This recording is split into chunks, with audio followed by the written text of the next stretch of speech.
welcome to our channel Jay's Chemistry, and this is going to be the very first video of our channel, the concept of significant figures. This concept was just introduced after the great mathematician Srinivasa Ramanujan, who was an Indian and who was from Tamil Nadu. I'm going to write a number 2.9 and another number 2.90. Now, my question is whether these two numbers are the same or different. Most of us will answer that these two numbers are just the same, but it is not so. I'm going to give you an explanation for that. Now, 2.9 is a value between 2.8 and 3.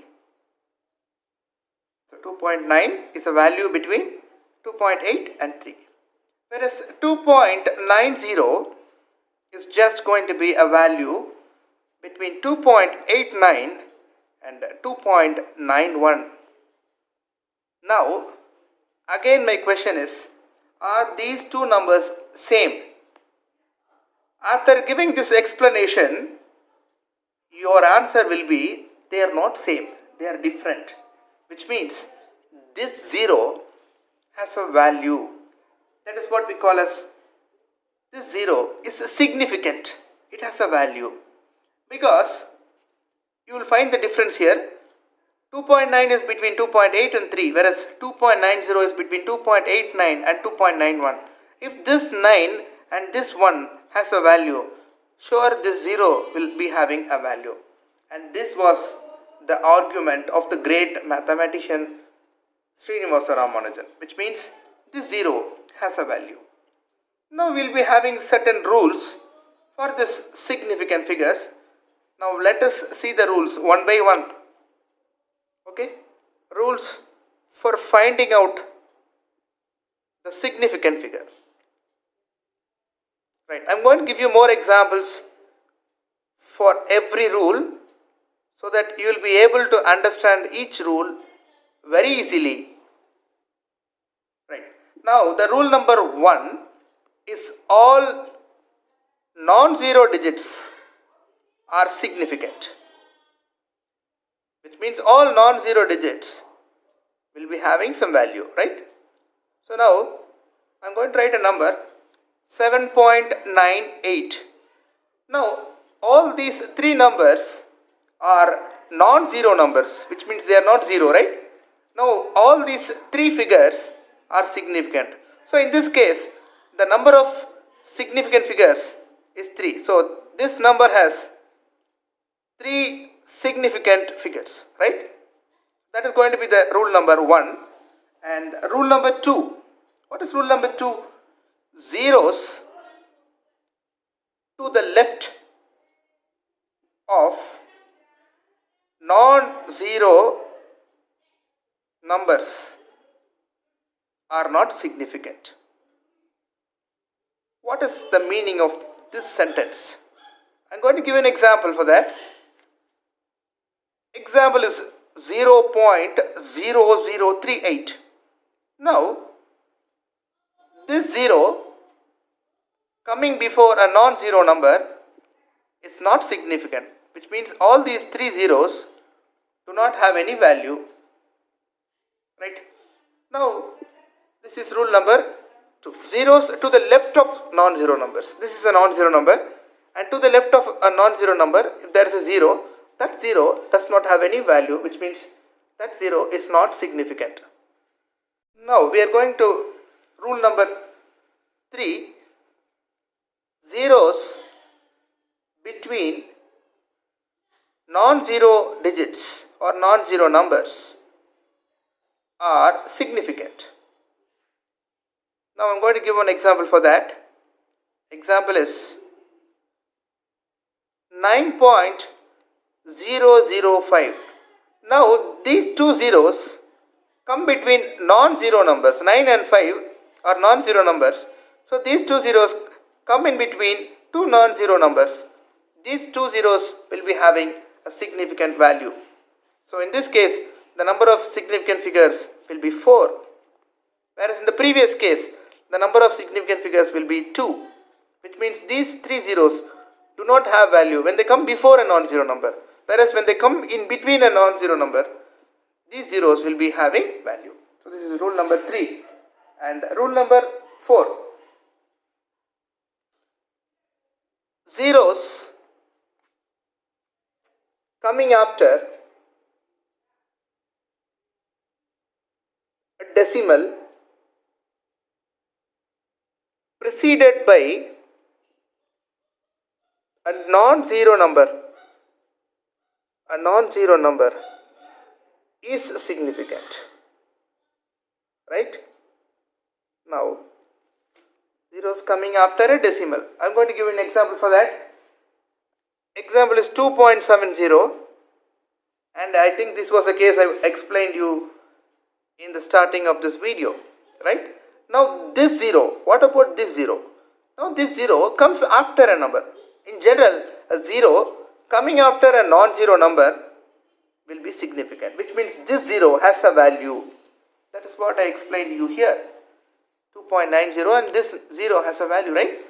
Now what is the meaning of that? 0 is coming after a decimal preceded by a non-zero number. This is a decimal and this is a non-zero number, and this 0 coming after a non-zero number will be significant. So in this case, the number of significant figures will be 3, right?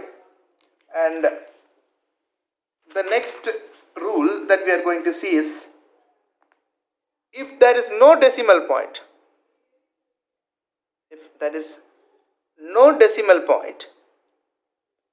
zeros at the end of a number may not be significant, right? Now what is the meaning of this sentence? I am going to give you an example for that, right? It's going to be 270, right? In this case, there is no decimal here, right? There is no decimal here. If there is no decimal point, zeros at the end of a number may not be significant. Now this 0 is not significant because there is no decimal point here, right? If there is no decimal point, the 0 coming after a number will not be significant. That is the meaning of this point, right? Right. Now, rounding off. I am going to give you another rule for rounding off. When you are generally rounding off a number, say for example, I am going to take 3 different numbers. 2.47, right? And 2.65 and 2.44 and 2.35. Now you will take these numbers. Now I am going to round off this to 2 decimal points, right? So now all these 4 numbers have 3 significant figures. Now what I am going to do is, I am going to round it off to 2 significant figures. Right. Now what is the rule here? It's very simple actually. I am going to take 2.47. Now you look at this number. This number is 7. If it is going to be more than 5, it's going to be more than 5, which is 6, 7, 8 and 9. If it is going to be more than 5, you can add 1. So the answer is going to be 2.5, because this is 7, which is more than 5. So I am going to add 1 to this digit, right? I have rounded off this number to 2 significant figures. Now I am going to take number 3, which is 2.44. Now if it is less than 5 in the sense, it may maybe 0, 1, 2, 3 as well as 4, right? If it is less than 5, what we are going to do is, we are just going to neglect this number and write this as such. We are not going to add 1. If it is going to be more than 5, we will be adding 1. If it is less than 5, we are not going to add 1. Whereas, if it is just exactly equal to 5, exactly 5 for, right? I am going to take these two examples, 2.65 and 2.35, right? Now, 2.65 and 2.35.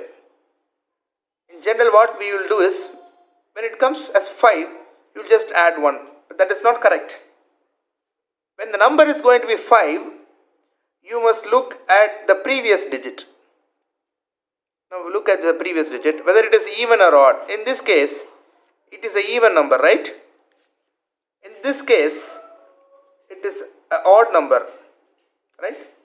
If it is an odd number, when the number is exactly 5 and the previous number is an odd number, you have to add 1. So the answer will be 2.4. Whereas, if it is going to be 5 and if the previous number is even, you should just retain it as such, 2.6. You need not add 1 to the digit. If it is odd, you have to add 1. The number preceding 5 is even, you need not add 1. So this special case is applicable only if the number is 5. If it is more than 5, you can add 1. If it is less than 5, you just neglect it. If it is exactly 5, you have to look at the preceding digit. If it is odd, you have to add 1. If it is even, you need not add 1, right? I think you will be clear with my answer.